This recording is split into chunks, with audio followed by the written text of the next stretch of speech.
Hello everyone, Sterling Silver here, and I'm here with a review of a video game called Star Fox Adventures, developed by Rare and licensed by Nintendo. Um, Now, as many fans of mine well as knows, I've recently done quite a bit of gaming streams on my channel, containing, like Nintendo games, being the Nintendo nerd that I am. Um, and I will say that, I played this game once and I liked it. I really enjoyed playing it. But but I will point out that I'm not going to play it on YouTube because I refuse to play it.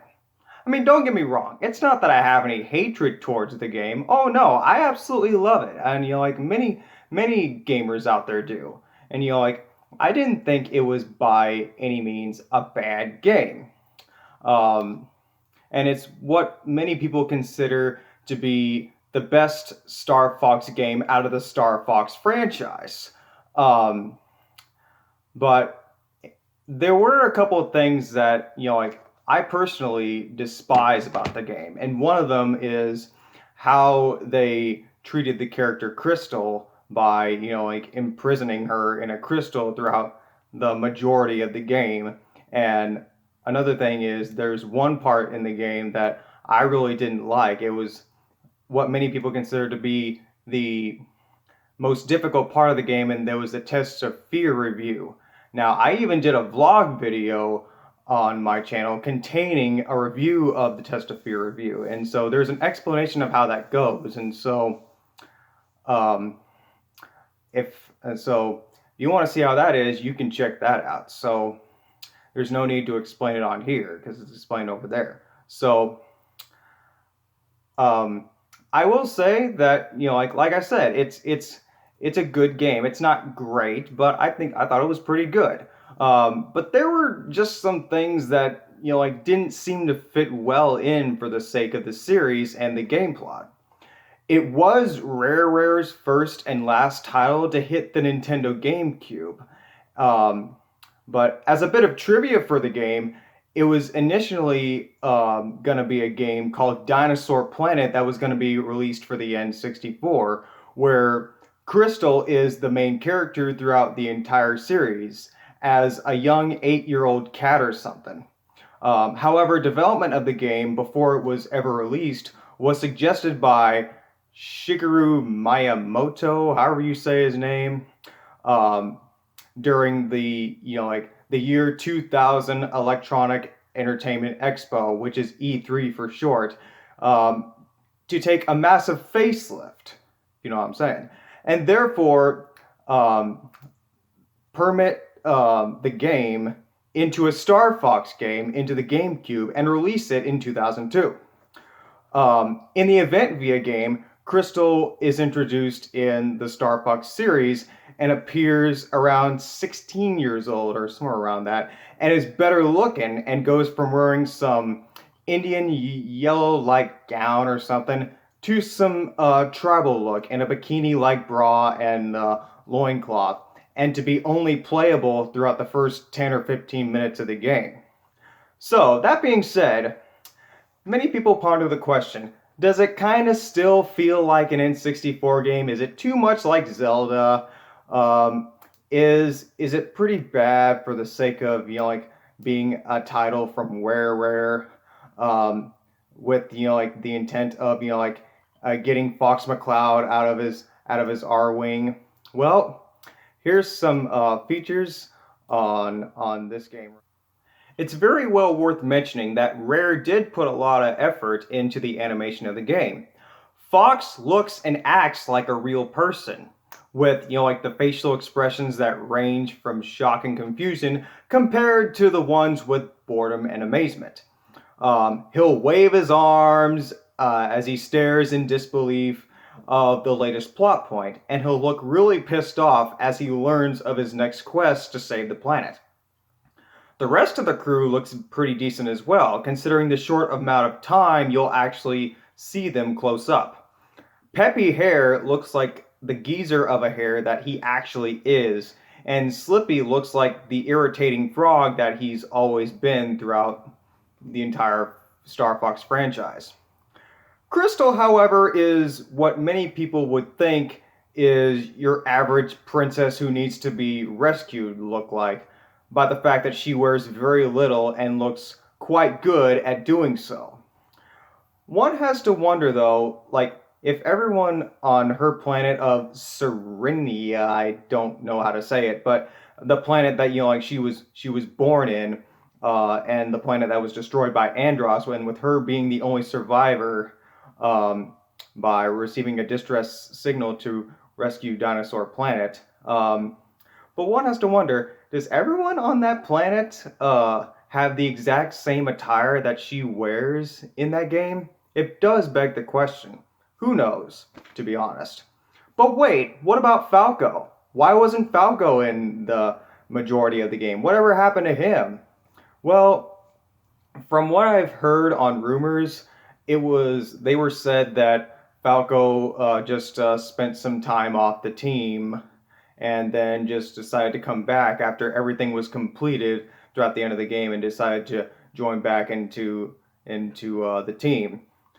Or it could have been that like he wanted to spend more time with his girlfriend Kat Monroe, who is introduced in Star Fox 64. It could be anything, but those are my guesses. I mean, especially what I've heard from rumors. But but like his looks nonetheless are still right on the money with his Men in Blackish outfit and sunglasses, and he does look legit for the game. And it's pretty kick-ass how he helps you throughout the final battle when you face Andros. So yeah. As far as the graphics, they are pretty satisfactory for the decade it was released. I do find it pretty weird that the animation for both Fox and Krystal are exactly the same. They have the exact same ones for running, picking up stuff, and like have the exact same victory poses for when they collect the Krazoa spirits and have them um, like vanish right into their bodies. But for Krystal, these animations actually make sense as she is the young female. But for Fox doing them, it just makes them look damn silly. In other words, the gameplay was originally made to have Krystal more playable in the game than she really was. Rare was going to have Krystal be released from the crystal she was trapped in after Fox collected his first Krazoa spirit and meet Krystal in the Krazoa Palace. Afterwards, Krystal was supposed to be the one to collect all of the remaining Krazoa spirits, leaving Fox to be the one to collect only the 4 spell stones. In addition, the player would have been given the option to play as either Fox or Krystal.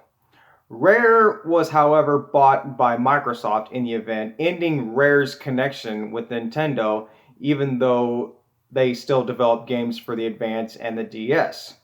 Fans of anything this game, did not consider it to be a great title for Rare, with it being taken over by Microsoft. Some fans even thought that Microsoft was going to be under some sort of competition or whatever. But therefore, the gameplay plan was backfired, and therefore, Fox was made the original character to do all the heroic stuff and save Krystal from her imprisonment after he completes everything and faces Andros. To Rare's credit, they do also have some pretty catchy tunes that you might be humming for some time. I honestly like the Krazoa Palace theme the best because I think it's the most soothing music. For the most part, though, the music sounds so Stone Age, like considering that you're in some dinosaur world for the most part. And it only sounds fitting when it's on the Star Fox technology and sounds like something that fits very well with the game series. Rareware in this game does continue to use the same high quality voice actors that they've used in their previous titles. For the most part, they continue to do a wonderful job for the voice cast. The voices of Fox McCloud himself is pretty excellent and kick-ass. Of course, his disposition changes quickly once he takes a good look at the captive Krystal. On that note, Krystal is voiced pretty well too. Whether she speaks Serenian, which is the certain type of language that was, existent on her planet, or just plain English. She speaks with the proper inclination and timing like she is saying real words in the English language. However, quite a few of the voices sound a bit tad too British. The accent sticks out in a few places. Other than that, the voices are well on board. Now, obviously, just like every GameCube game out there, the game uses all buttons on the controller and is in very decent use. Krystal and Fox are reflected well within on how both of them are controlled. To summarize the game in general, Star Fox Adventures is an N64 Zelda clone. It does its best to imitate the title, but in the end, it does not hold up on the same expectations. Unfortunately, it comes from multiple causes as well. First off, the Star Fox permit feels completely attached in. The Star Fox technology and teamwork is the kind that goes out and defeats overwhelming forces.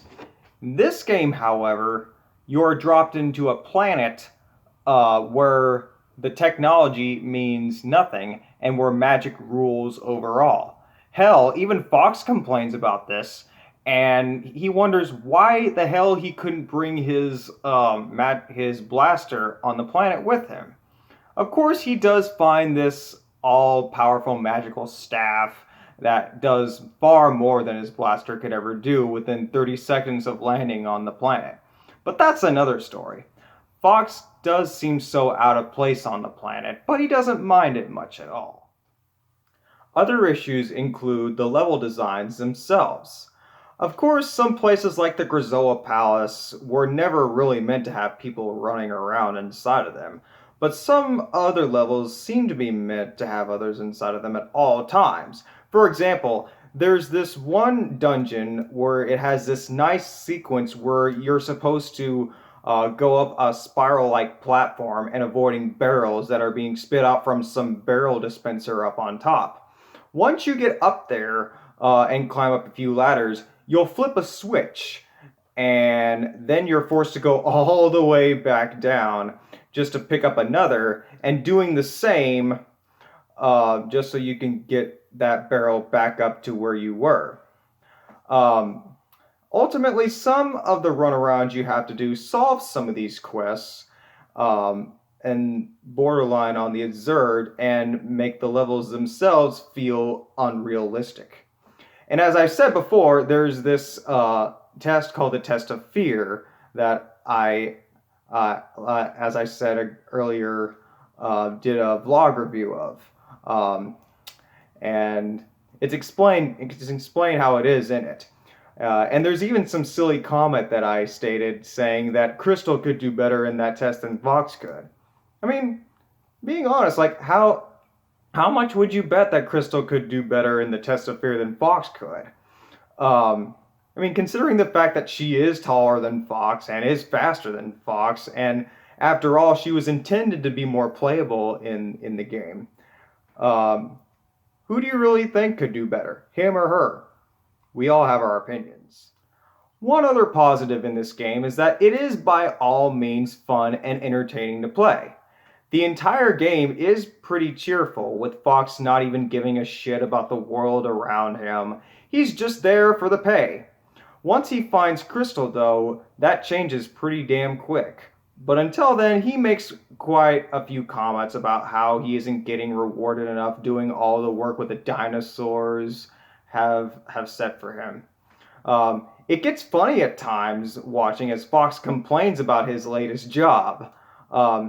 As you have the option of just messing around instead of saving the world. For one thing, you have this sidekick, which is a small triceratops by the name Prince Tricky. You'll be able to buy a ball early on in the game. And if you just get bored and just don't feel like, doing the quest, he'll shout out behind you, "Oh, let's play!" And then you can pull out the ball and just toss it around. Fox is like, "Oh, go get it. Go get the ball. Bring it again. Go get the ball. Bring it again." And you'll get him to chase after it like a little dog and bringing it back to you and tossing it to the ground, and you can throw it again and again and again and again.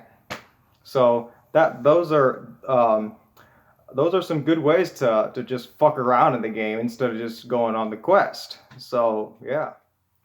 There will also be times where you'll be able to get off your feet for a few minutes. The Rwing levels play a big part in that, allowing you to get onto some classic Star Fox action.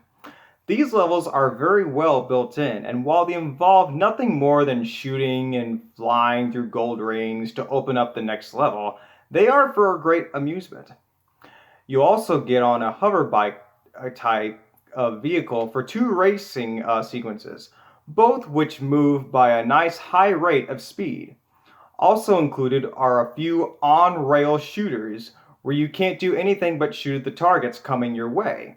Not only does this abuse your trigger finger, but it once again gives you a nice break from doing all of that running around you do. And one last negative side is the ending to the game. It seemed very much like Nintendo had Rareware too fast paced for the development of the ending. In my opinion, though, I would not say it was a bad ending per se. It could have just been better and more emotional. And on side note, another thing that Microsoft did on the takeover of the original WarWare plan was for Krystal to only join the Star Fox team if Fox pays her the price of a kiss for saving her life being trapped in that crystal. Now that would have been one ending I would have totally paid to see. So bottom line, there are some pros and there are some cons about this game. But if you love the Zelda games, like I do very much, then you'll certainly be entertained by this game. I certainly was. I mean, I enjoyed it. I didn't think it was great, but I thought it was a good game overall.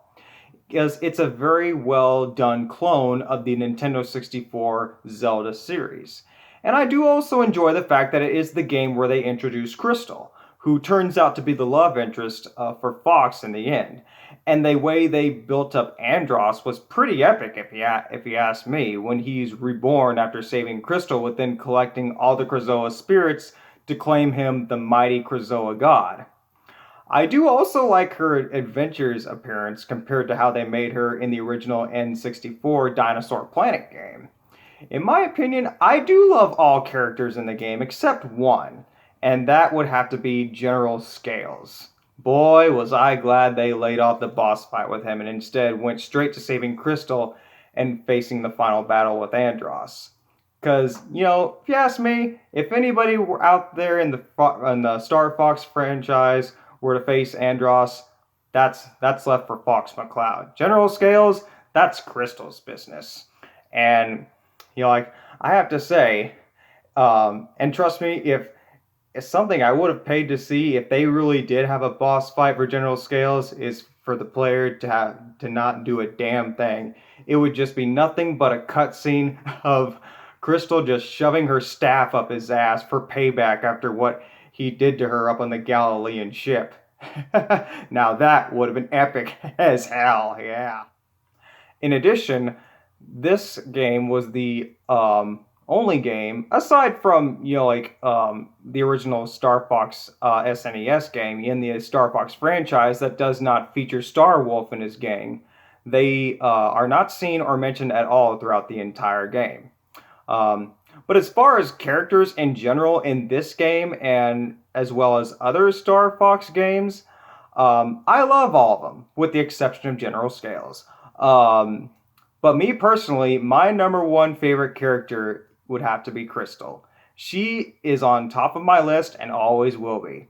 With her beautiful looks that she has, and the fact that she has her natural abilities of telepathic reading and perception.